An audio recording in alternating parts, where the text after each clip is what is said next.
Ya, baik, selamat malam rekan-rekan. Kelompok 4 ya, Angkatan 3, Gelombang 1, Laser CPNS Laser BPN 2022. Malam ini kita akan segera memulai diskusi kita mengenai best practice dan best practice tentang penerapan nilai dari manajemen ASN yang terkait fungsi dan tugas Kementerian ATR BPN.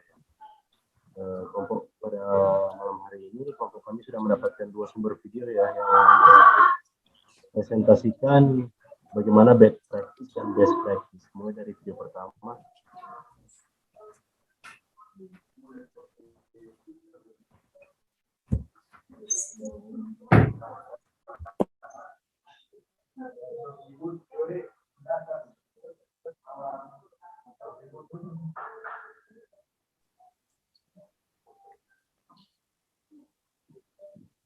Dapatkan 20 diamond gratis untuk setiap kaleng Pringles. Menangkan epic skin setiap hari dan setiap pekan. Ambil sekarang. Informasi lain, Saudara, Mapolres ataupun Polres Metro Jakarta Pusat membongkar dugaan kasus mafia tanah yang melibatkan mantan kepala desa, mantan camat, serta pegawai Badan Pertanahan Nasional di Serang, Banten. Dalam kasus ini polisi menetapkan 10 tersangka yang diantaranya ialah mantan camat dan pegawai Badan Pertanahan Nasional. Modus yang dilakukan para tersangka adalah dengan memasukkan akta otentik dan menjanjikan jual beli tanah dengan total 36 akta seluas 11.000 hektar. Namun ketika pembeli tanah memeriksa lokasi tanah yang dibeli, kepemilikan tanah yang tertulis di sertifikat ternyata milik warga.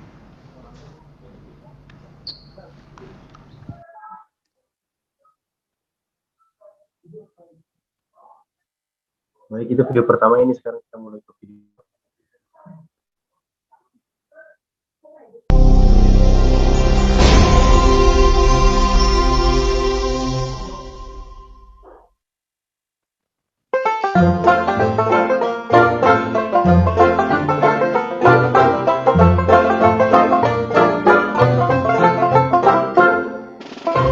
Sebelum adanya inovasi Lantum, proses mengecek sertifikat tanah, dan hapusnya hak tanggungan roya membutuhkan waktu lama. Buku tanah fisik dan alur layanan yang bertingkat membuat proses layanan tidak efisien.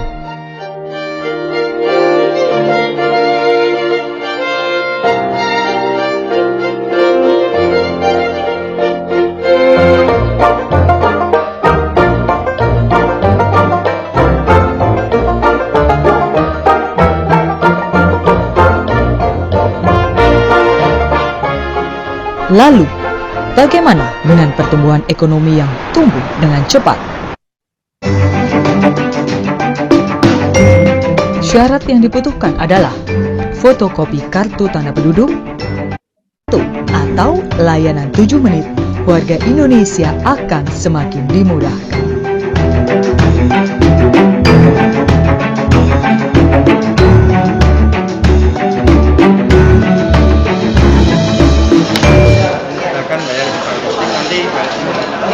Tunggu ya Pak. Lantum merupakan satu bentuk inovasi layanan kantor pertanahan Kota Surabaya II yang sengaja didedikasikan untuk mempermudah warga Indonesia.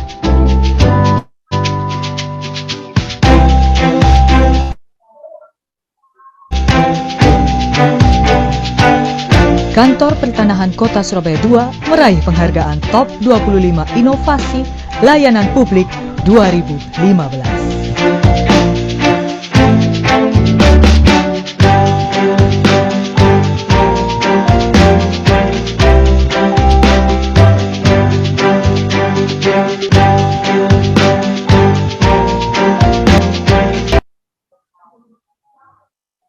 Baik, demikian 2 video yang kelompok kami sudah dapatkan. Mungkin berikutnya akan dibuka dengan sesi diskusi, cuma dengan menanggapi ya masing-masing. Berikutnya kita akan memulai sesi diskusi tanya jawab. Untuk kesempatan yang pertama, saya langsung lemparkan ke Mas Alfa tanggapannya tentang video 1 dan video 2, waktu dan tempat. Baik, terima kasih atas kesempatan diberikan, Pak Dion. Pada saat ini mungkin yang saya dapat tanggapi bahwa kalau video yang pertama itu merupakan contoh dari bad practice untuk ASN.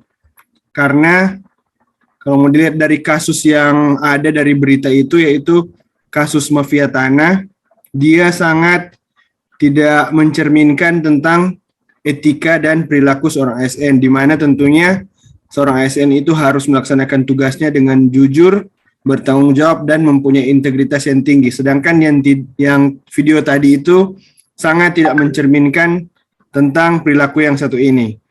Kemudian untuk video yang kedua, saya rasa itu sangat mencontohkan atau sangat memberikan inspirasi bagi kita bahwa ternyata pelayanan publik bisa dipermudah dan tidak dibuat sangat lama. Karena yang video tadi di kantor pertanahan Surabaya 2 itu ada program atau ada pelayanan yang namanya Lantum, layanan 7 menit, dan saya rasa itu sangat membantu masyarakat yang akan mengurus di kantor pertanahan tersebut. Dan ini merupakan contoh dari best practice. Terima kasih. Baik, terima kasih atas tanggapan yang sudah diberikan ya, bagus sekali. Kesempatan berikutnya saya lempar ke Kak Gracia, silakan. Terima kasih Mas Dion untuk kesempatannya. Saya sepakat sama Mas Alfa untuk video yang pertama itu menunjukkan bad practice ASN. Yang mau saya tambahkan, kalau dikaitkan dengan materi Smart ASN, sebenarnya kita bisa mencegah mafia tanah itu apabila kita sudah bisa menerapkan transformasi digital secara penuh, di mana celah atau ruang gerak mafia tanah itu bisa berkurang apabila data pertanahan sudah valid secara fisik maupun digital. Nah, untuk video yang kedua, sepakat juga itu merupakan contoh best practice di mana kantor pertanahan Surabaya ini berhasil menerapkan transformasi digital lewat inovasi Lantumnya. Nah, inovasi ini membuat pelayanan kepada masyarakat lebih efisien dan lebih mudah. Terima kasih. Baik, terima kasih. Untuk berikutnya Mbak Radin, dipersilakan. Terima kasih Pak Dion.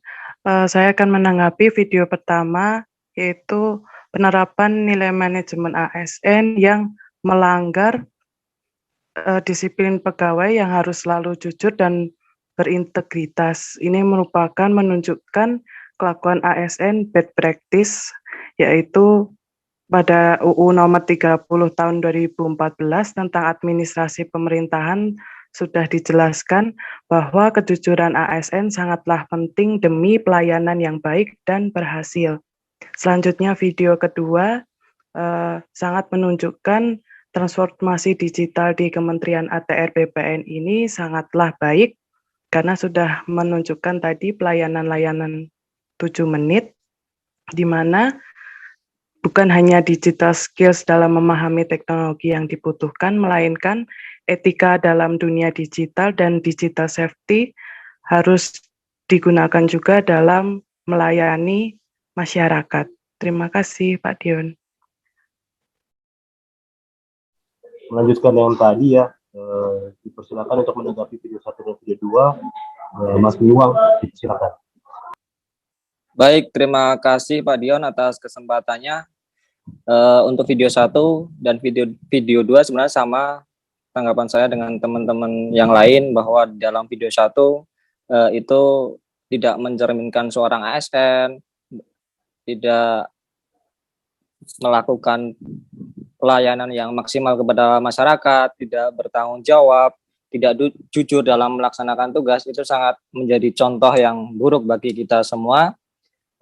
Terus untuk video yang kedua, mengenai Lantum layanan 7 menit di kantor pertanahan Kota Surabaya, bagaimana inovasi yang diberikan kantor pertanahan Surabaya ini sangat mempermudah masyarakat. Bagaimana yang SOP-nya harusnya 1 hari atau 2 hari bisa menjadi 7 menit. Ini menjadikan contoh yang sangat baik untuk kita, bagaimana kita nantinya bisa memberikan inovasi sebagai ASN, memberikan inovasi di unit kerja masing-masing. Begitu Mas Dion. Terima kasih.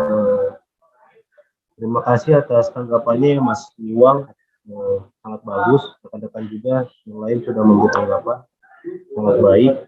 Untuk pribadi saya sendiri, untuk tujuan hadirnya mata pelatihan manajemen ASN itu untuk melahirkan pegawai ASN yang disiplin, profesional, dan terlebih utamanya lagi dari praktik korupsi. Jika kita meninjau kembali video 1 bad practice, itu ada praktik korupsi. Itu sangat tidak baik untuk dicontoh. Nah, untuk video 2 mungkin dia terkait dengan pelatihan Smart ASN. Untuk itulah Smart ASN hadir untuk melahirkan pegawai ASN yang inovasi agar nantinya berdampak pada pembangunan nasional. Mungkin itu saja dari kelompok kami ya. Diskusinya berjalan dengan sangat baik dan sangat lancar. Jika ada kesalahan atau kekurangan dari kelompok kami, mohon dikoreksi. Saya tutup. Terima kasih.